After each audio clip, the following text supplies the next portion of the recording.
Vous écrivez d'ailleurs la phrase suivante, c'est le peuple qui constitue la nation et non la nation qui détermine le peuple. Je trouve que c'est un énoncé très intéressant à la lumière de ce qui se passe en ce moment. Que pensez-vous du fameux projet de charte? On a l'impression que c'est justement un État qui veut imposer à la nation, alors que vous stipulez que ça devrait partir du contraire, partir de la base. Oui, en fait, moi, moi, je suis opposé à la charte dans son état actuel.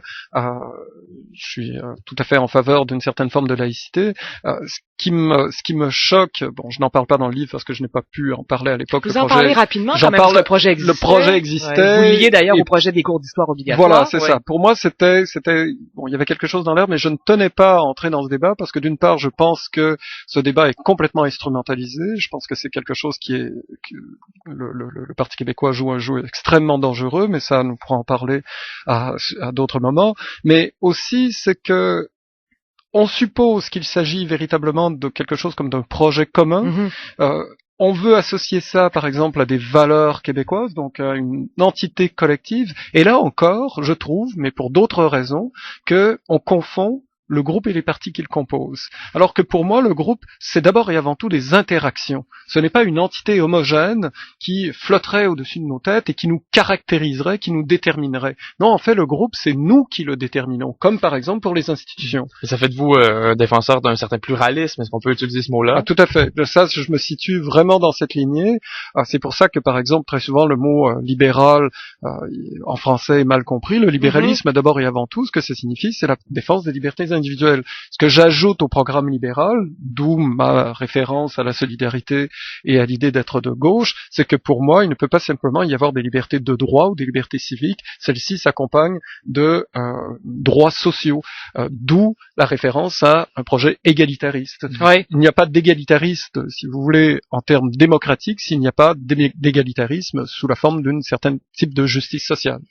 Et surtout, c'est que nous n'arrivons pas à voir que la question de l'éducation politique se vérifie à plusieurs niveaux. C'est-à-dire, elle se vérifie par exemple dans le rôle des médias, elle se vérifie au niveau de la formation des individus à être des citoyens responsables, elle se vérifie dans la qualité de la délibération. Nous parlions de la charte tout à l'heure. Oui, il y a eu quelques débats intéressants, mais de manière générale, on en voit la preuve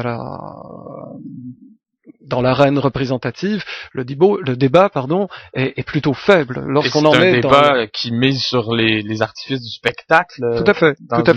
Et qui mise à ce point sur les artifices de spectacle que maintenant les marionnettistes se montrent, c'est-à-dire qu'ils n'osent même plus dire ils ne se cachent même plus de dire que tout cela était de l'ordre de la manipulation politique. Ouais. Moi, j'ai lu.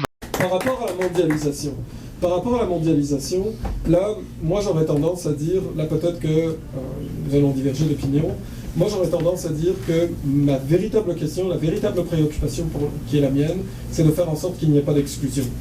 Qu'il n'y ait pas d'exclusion pour des raisons culturelles et qu'il n'y ait pas d'exclusion pour des raisons sociales. D'accord ? Et pour moi, la question sociale est première parce qu'elle est conditionnelle à la question culturelle.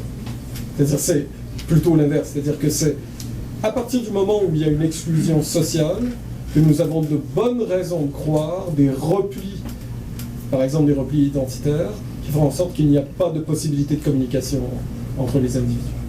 D'accord ? Et ça m'apparaît un très grave problème. Quand des individus vont considérer quand des individus vont considérer qu'il vaut mieux s'unir entre eux plutôt qu'être dans un dialogue social, parce que la solidarité n'est pas présente, alors nous nous retrouvons devant des phénomènes soit d'exclusion ou d'auto-exclusion. Par rapport aux questions au sujet des demandes, disons, déraisonnables, d'accord ? Bon, d'une part, moi, je suis un grand défenseur des libertés individuelles. Je ne crois pas, en tout cas, il faudrait que je me relise, être un défenseur de l'individualisme. Je ne suis pas du tout un défenseur de quelqu'un qui pense que nous devrions nous isoler les uns les autres et qu'une société n'est que la somme de ces individus. Moi, je pense essentiellement qu'une société émerge dans le rapport des différences entre les individus.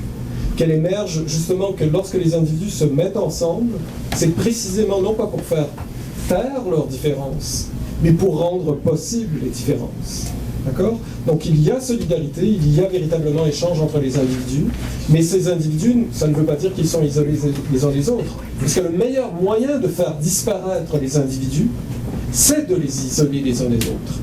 À partir du moment où les individus sont isolés les uns des autres, alors nous sommes certains d'avoir quelque chose comme la tyrannie de la majorité. D'accord ? Ça, c'est pour moi, c'est quelque chose qui m'apparaît extrêmement important. Maintenant, pour répondre à votre question de manière un peu plus directe par rapport à est-ce que nous devrions tout accepter ? Je crois avoir dit précisément le contraire. Je crois profondément dans une société qui a les principes de tolérance, mais ces principes de tolérance ne devraient jamais admettre l'intolérance. D'accord ? Maintenant, toute la question est de savoir où situer cette intolérance. Et là, pour moi, il n'y a pas de critère absolu. Le grand danger, prenons le débat que nous avons eu, par exemple, le pseudo-débat que nous avons eu sur les turbans. D'accord ? Et puis le soccer, etc. Pour moi, il n'y a pas eu de débat. Pourquoi ? Essentiellement parce que nous avons voulu penser les choses de manière absolutiste. Nous avons voulu penser les choses dans une espèce d'alternative ou bien.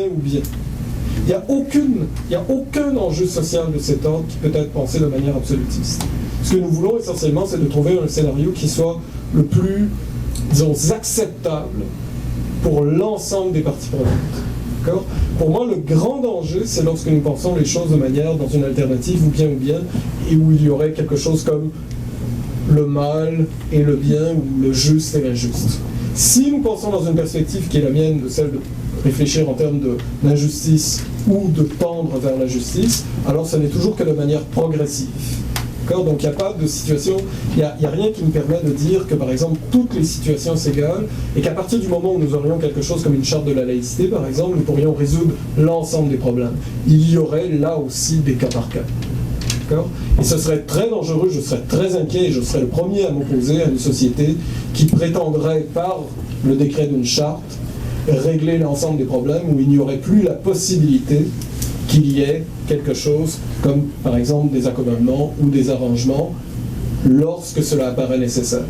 Parce qu'encore une fois, ce que nous voulons, c'est une situation où la société où il y a le mieux-être pour l'ensemble des individus et non pour une majorité qui déclarerait ce qu'est le bien commun, par exemple.